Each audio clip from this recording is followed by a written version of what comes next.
As the Denver Broncos schedule gets even tougher, can they maintain the momentum that they're building right now? We'll tell you what they need to do in order to maintain that here on today's episode, Locked On Broncos.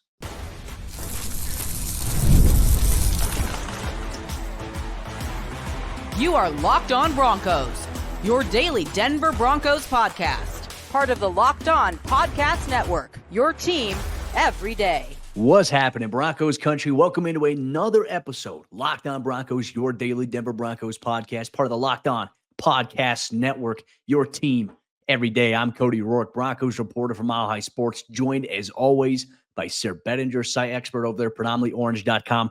Today's episode is brought to you by our friends over there at PrizePicks. Go to prizepicks.com/LockedOnNFL and use code, all lowercase, LockedOnNFL to win $50 instantly when you play $5.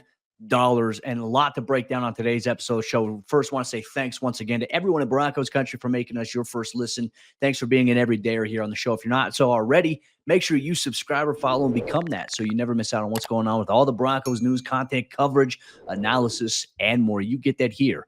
Locked On Broncos. Really, on today's episode of the show, Broncos Country, we're opening things up here. It's a mailbag edition. We took 3 really great questions sent in by Broncos Country, and we answered them there. We're going to highlight how the Broncos offense can prevent getting off to the slow starts that they have had early on in this season, whether or not we've seen the end or the last of tight end Greg Dulcich here inside of the offense, but more importantly, a tough stretch of the schedule is upcoming for Denver. Can they keep the momentum going? We're going to break it all down. Sayre, let's get into our first mailbag question here, obviously coming in from our good friend Ed Helinsky, avid listener, avid viewer of the show. He sent this one in on Twitter. He asked the question, my friend, what is it? And then we'll break it all down. Yeah, Ed's asking whether or not the Broncos can keep their momentum going through this next stretch of games that they're on. And I think we need to focus on the first 3 games. Obviously, we could look beyond that, but the next 3 games all take place here in the month of October as the Broncos kind of round out the first half of the season. I know there's 17 games, but a great question from Ed, because we looked at the schedule before the season and you felt like this was really the stretch of games where the Broncos could kind of make some, I don't know if you want to say make some hay or get the hay in the barn. I know the hay's not in the barn or whatever the saying is, Cody, but look, it's the time of year where the Broncos could actually like put forth something to give themselves a bit of a margin for error. Remember last year, they had 0 margin for error at this time of year. Like they needed that big winning streak that they went on just to even get into the realm of being relevant in the AFC. But here they're in a position at 3-2 with their next 3 games upcoming at home this Sunday against the Los Angeles Chargers, and then on the road, a Thursday night quick turnaround against the New Orleans Saints, who may or may not have Derek Carr based on what we saw last night. And then you come back home the following week to close out October against the Panthers. This 3-game stretch right here for the Denver Broncos could be pivotal toward this team making the playoffs within the matter of what's today, October 8th, 9th. Within a matter, Cody, of just a couple of weeks here, the Broncos could legitimately be 6-2 going into their start of the month of November where they play the Ravens. Yeah, and look, it even sets up because, hey, October, from I'd say the amount of games you play in a short amount of time, right? You're going to play 3 games in the span of, 14 days, essentially, there when you talk about the Thursday night game that's coming up. Obviously, Sunday here against the Chargers, Thursday night on the road at New Orleans, hostile environment against a good New Orleans Saints defense. On top of that, even if Derek Carr is out, they still have some really good offensive weapons. So that's going to be a challenge, short turnaround. So I think a little bit this week, there's going to be some 50-50 preparation, some stuff that they're going to get for the Saints game that week. But I think, Sayre, looking at this stretch, because I also wrote about this on Mile High Sports before the Raiders game, right? I highlighted the Raiders game, the Chargers game, obviously the Saints and the Panthers game. I said, okay, hey, if Denver at this situation, if they can go in this 4-game stretch, they can go 3-1 or even 2-2, they're sitting in a pretty good spot. You know, we always know the divisional games are going to be tough. The Broncos hadn't previously beaten the Raiders for 8 straight games. And so it was like, hey, hopefully Denver could snap that streak. They did. A lot of this schedule is going to be so important for the month of October because then you have your Thursday game, right?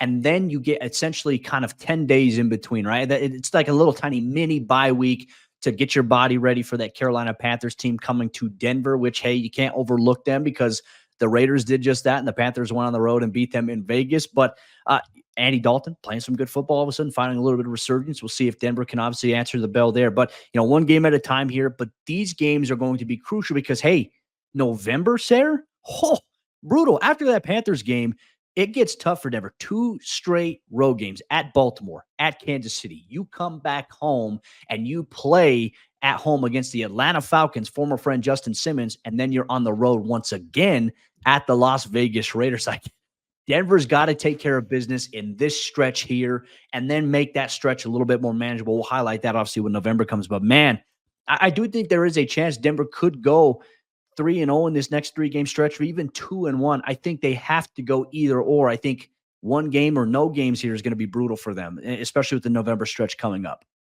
I think it was Riley Moss recently who talked about how, when you start winning games like this, you got to be really careful because all of a sudden you might start to kind of rest on your laurels a little bit. You might start to, hey, things are going so well right now. Like, we could beat anybody. You lose focus a little bit. This Broncos team needs to maintain focus and take it one game at a time. Like, they kind of almost need to go into game week almost pretending like they lost last week. You know what I'm saying? Like, obviously you want to celebrate the wins and you want to acknowledge the fact that you are making strides as a team. I don't mean to ignore the fact that you're winning, but what I do mean is that you really need to go into, like, for instance, this game against the Los Angeles Chargers, where you're a home underdog, as the Denver Broncos, after being a home favorite for the first time against the Raiders, then you go out and you win by 16 points. And still, I mean, our friends at FanDuel, they're not really giving the Broncos any credit for that. So it's kind of weird. But I mean, I guess you have to look at it in a number of different ways, right?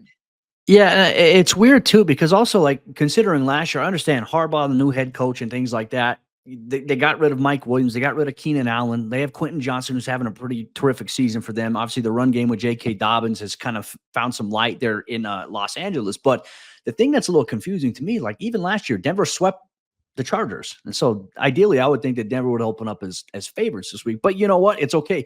I also think Denver loves embracing the underdog role. I'll tell you that. Like, talking to players in the locker room, they kind of like that they're being overlooked in a lot of ways. They like that the national media doesn't necessarily have high expectations of them. They want to go out there and just play ball. And I like that. And Riley Moss, I think, kind of carries that mentality there. Alex Singleton, I thought, carried that as well. So that locker room, I don't think they're too worried about resting on their laurels. I think they're just going to focus one game at a time and come out and try to take care of business, which right now, you look at the state of the AFC after week 5, Kansas City at top number 1, 5-0. Houston 4-1 at the second seed. Baltimore 3-2. They got the tiebreaker over the Buffalo Bills. Buffalo at number 4 at 3-2.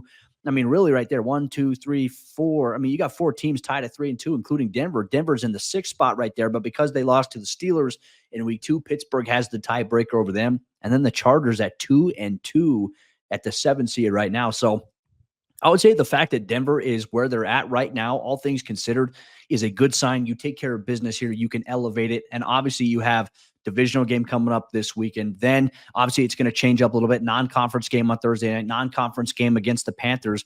But then you have 2 straight AFC contests on the road against obviously Baltimore, Kansas City. If Denver could take care of business in conference play and even win the non-conference games, because, hey, every win matters, I like the chances. And look, Denver could very well hit the over here on their season expectation here in the next couple of weeks. So we're excited to see how it all plays out. But Broncos Country, your thoughts on the state of the entire AFC and even the AFC West if you want to here. But do you believe the team can keep their momentum rolling in these next 3 weeks? It'll be pivotal for them, especially if they want to make a postseason push.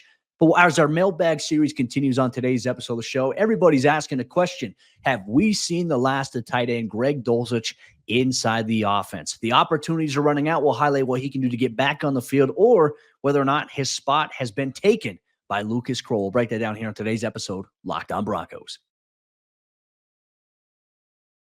Broncos Country, today's episode of the show is brought to you by friends over there at PrizePicks. And PrizePicks is daily fantasy sports done the right way. It's the best place to get real money sports action. With over 10 million members and billions of dollars in award winnings, PrizePicks has made daily fantasy sports accessible to all. You just pick more or less on at least 2 players for a shot to win up to 100 times your cash.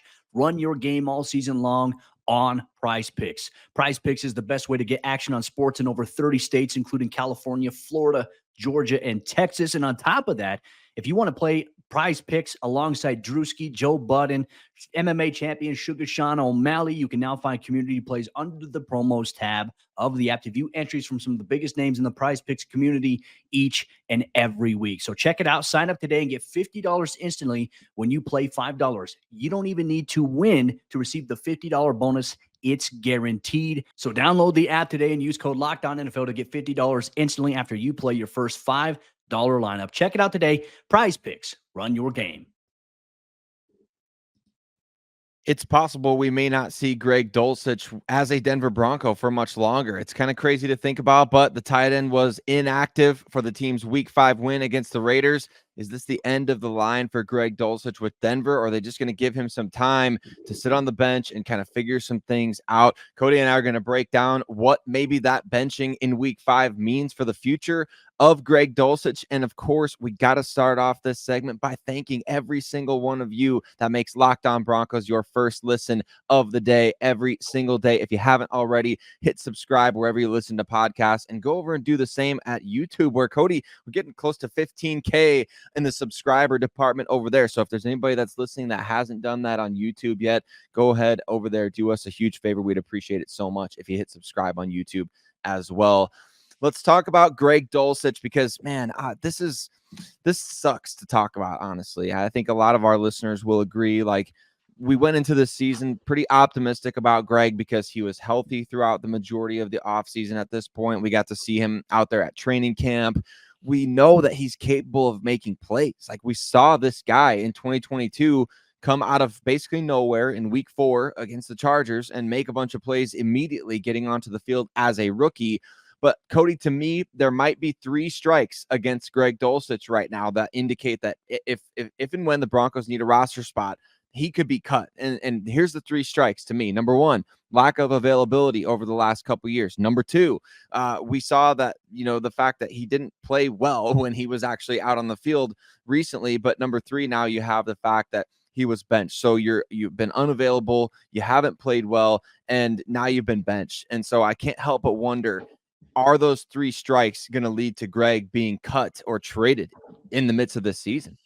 I think there's a distinct possibility that could be the case here. And obviously, look, Denver's tight end production hasn't been great in the passing department, right? I think Adam Troutman, if I'm not mistaken, Adam Troutman had the longest reception of any Broncos tight end this season. I think it was 19 yards. A great play underneath. He ran a drag concept underneath the formation against the Raiders, caught it, lowered his shoulder against the defender as well. It was nice to see. But, I mean, Denver primarily, they've been relying on Troutman and Nate Adkins to be blockers. And at times when they've asked Greg Dulcich, and I would say this has definitely probably been another strike against him, Greg has not been great in the blocking department, unfortunately. That's an area he has struggled with this season. You mentioned a couple of drops against the Pittsburgh Steelers.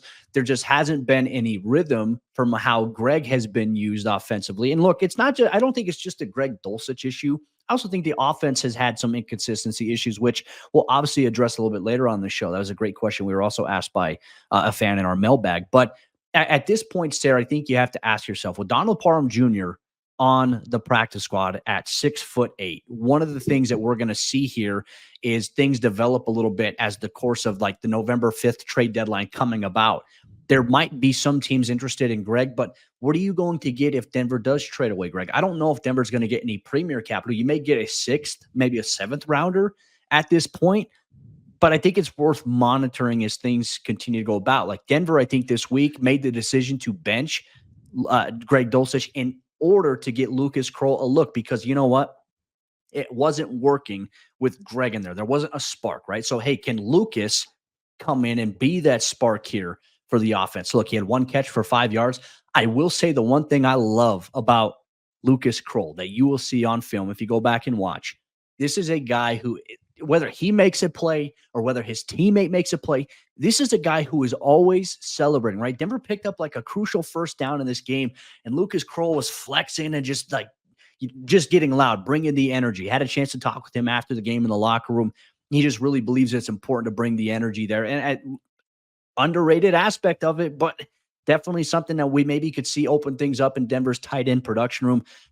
I do think if we have to give a prediction here today, I don't think Dulcich will be on this roster past the trade deadline. I just don't know what team's going to trade for him, and I don't know what team is going to try to make a move to get him, especially with some of the guys that you're going to have to bring off of injured reserve here very shortly.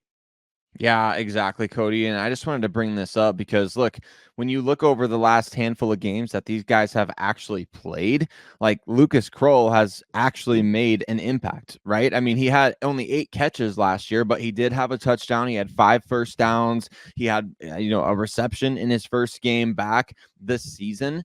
And Greg Dulcich, unfortunately, I mean, he had the one game where he had 8 targets and only 3 catches and a bunch of missed blocks Jets that led to, I mean, you and I talked about that on the show. Like that really stood out when you watch back on the game and a couple of the short passing plays that this team tried to execute against the Jets that ended up being major negative plays that contributed to, Bo Nix has negative so many yards in the first half and he only threw for 60. Well, a big reason for that negative yardage in the first half was honestly Greg Dulcich. And obviously the team saw that. And so it's like when a pitcher in baseball has the yips. It's what it feels like right now with Greg Dulcich. And I don't say that to try to beat a dead horse or to try to kick the guy while he's down.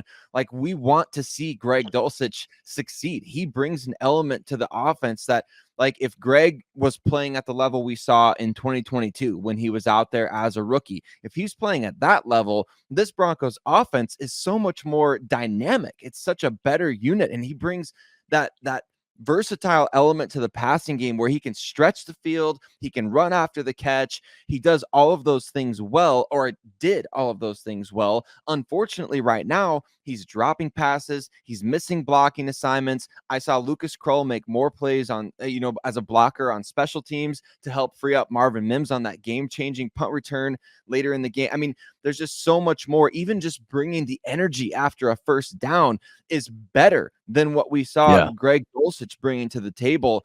And so it's unfortunate, but at the same time, like, it's the reality of the NFL. Sean Payton, who is not the general manager of the Denver Broncos, but has final personnel say, he didn't draft Greg Dulcich. He has no ties to Greg. And he wasn't even, remember in 2023, Sean's first year last year, Greg wasn't even the starting tight end when he was healthy during training camp. So it's one of those things that I think that the writing is kind of on the wall at this point. If the Broncos can get anything for Dulcich, I think they'll try. If not, I would not be surprised at all to see him hit waivers. And unfortunately, then you subject him to going to a team like the Kansas City Chiefs, and just you never know what can happen. But at the same time, like, I don't know, are the Broncos going to give up on him at this point? It seems like the signs are trending towards it. Yeah, it does seem that way too. And I would say maybe something else that has been a little bit of a frustrating development. Remember, when Sean came on as the head coach, he said, hey, we envision Greg, like the vision for this player is potentially the Joker role. In Sean's 2 seasons now, we have not seen the Joker role ever come to fruition, right? Maybe it can evolve to a Jaleel McLaughlin, especially with Audric Estime maybe coming back here soon. But from the Dulcich standpoint, like we envision Dulcich being that guy that you can do a little bit of everything with. And unfortunately, that has never formulated. So there is no Joker role right now, it appears, for Denver offensively. It's frustrating to see because Dulcich, as you and I have pounded the drum on this so many times, very, very talented, has a lot of potential. But if it's not coming out here in Denver, I mean, Denver may have to take the risk of saying, hey, it may formulate elsewhere, which, you know what? Good on Greg. Like, Greg is a great human being. He's a great teammate. The unfortunate thing is the business side, you got to be producing. And unfortunately, that hasn't been happening. We'll see how this plays out. Maybe this could be a little trial run for Lucas Kroll, but at the same time, it's like, all right, maybe Denver's going to evaluate how does Kroll do in this role versus Dulcich, right? Getting a sample size, and then maybe a decision gets made as to what Denver decides to do there. That seems to be maybe what Denver could be doing as well from the personnel standpoint. But time is ticking, and the Broncos don't have time to wait for a guy to become something that maybe he just won't get in this environment specifically. What do you think, though, Broncos Country? Make sure you let us know your thoughts on whether or not we have seen the last of Greg Dulcich going forward. Eager for your thoughts as always.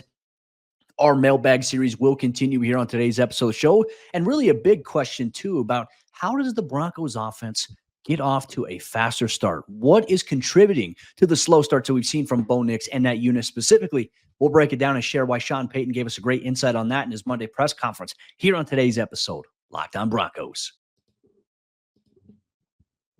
Broncos Country, today's show is brought to you by our friends over there at FanDuel, America's #1 sportsbook. And NFL fans, you have an opportunity to start the season with a big return inside of the FanDuel app. So when you get a hunch in the middle of the game as it's ongoing, you can check out the latest stats, you can view live play-by-play, and you can do so much more on the same exact page where you place your bets. If you want to get involved in player projections in terms of the stat lines, you want to hit over or under on passing yards in a game, you can do that inside of the FanDuel Sportsbook app. And on top of that, you can even put together some parlays. You can put together a parlay on your morning slate of games on Sunday, and you can choose the money line, or you can choose to go with the spreads. If you think some teams are going to cover inside of FanDuel, the Broncos this week, 2.5-point home underdogs to the Los Angeles Chargers. You think the Broncos are going to win? You can put it on the money line there on FanDuel. You'll get started today with $200 in bonus bets guaranteed when you place your first $5 bet. So check it out at FanDuel.com. Once again, that's FanDuel.com. Today's show is also brought to you by our friends over there at Hillsdale College. And time is our most precious commodity. So don't waste it scrolling through the same mind-numbing content for hours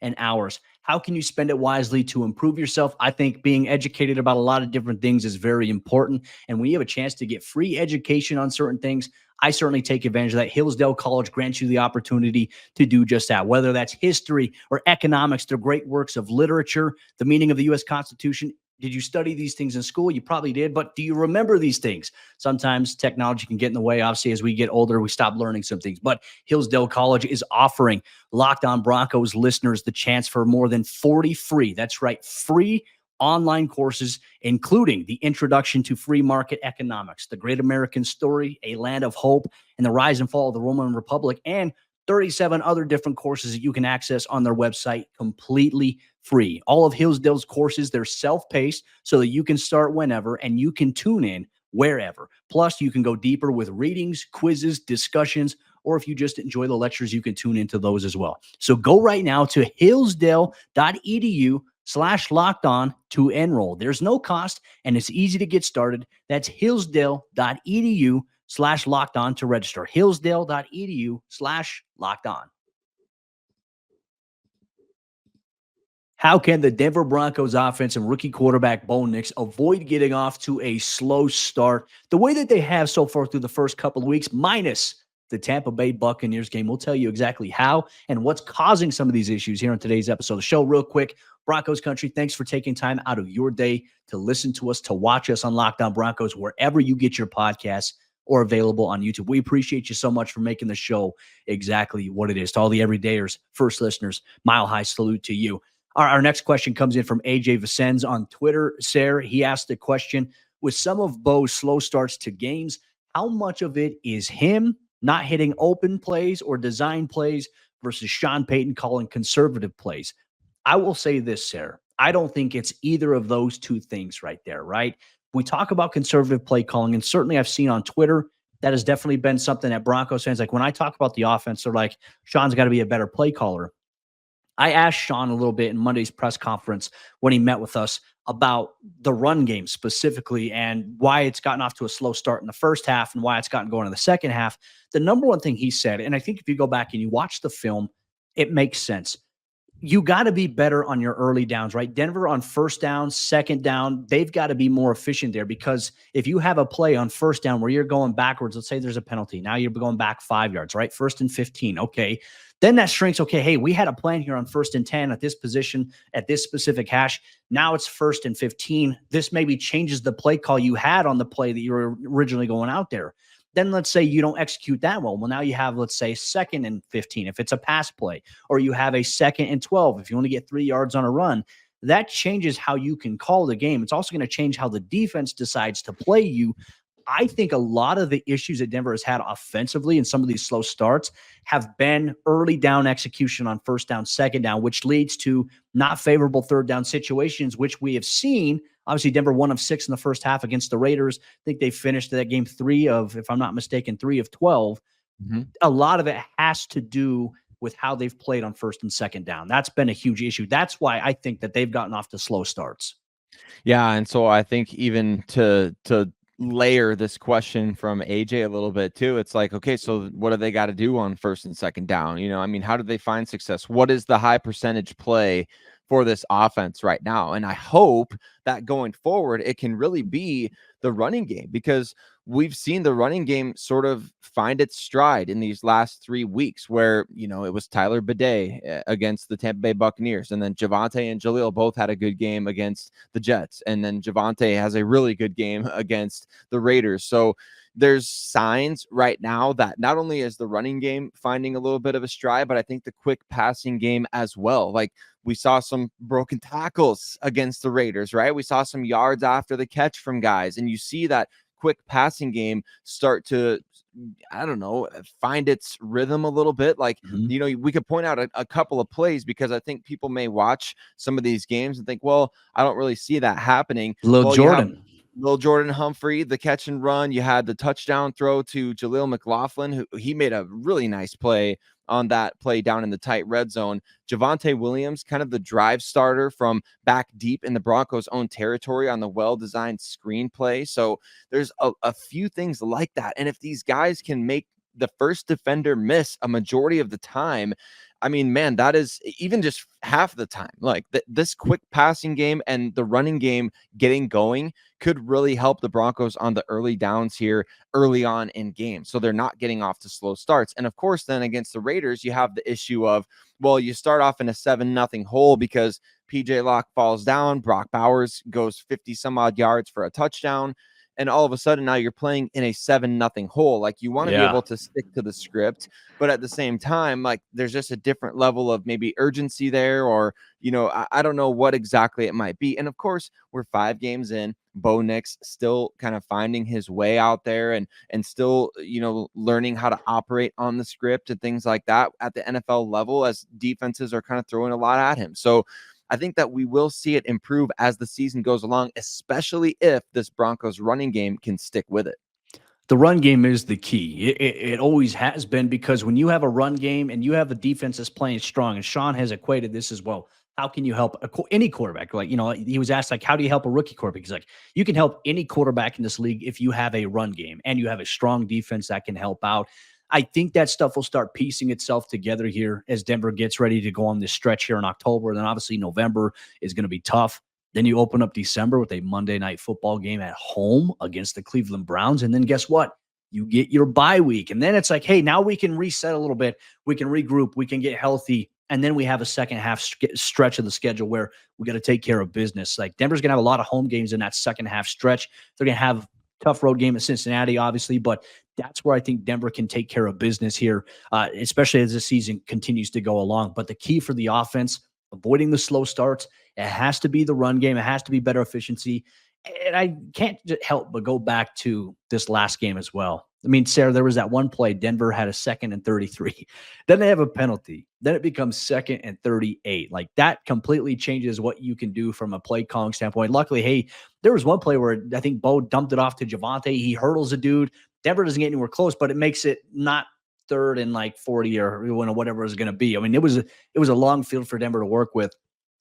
Being better on 1st and 2nd down will be key to the season. I think the run game on 1st down is good, unless you're going to come out and take a shot like Tampa Bay. Like, Denver came out on 1st down. They took a shot on the back shoulder there to Cortland Sutton, and then they did a little cover 2 pop shot against the Tampa Bay Buccaneers with Josh Reynolds. And all of a sudden, it's like Tampa has to respect the passing game now, because, like, hey, we thought like Bo couldn't pass. Well, now Bo's carving you up, and now the run game opens up a little bit. Like, it's complementary football. Denver's going to have to find a way to get back there, and I think that's going to be a key. But that's a great question from AJ on Twitter. And Broncos Country, as always, every Wednesday episode of the show, we're going to do a mailbag for you, have you a chance to get to ask your questions and us be able to answer them. We'll always take the 3 best ones that we can do. We get a ton of questions, and they're all great questions.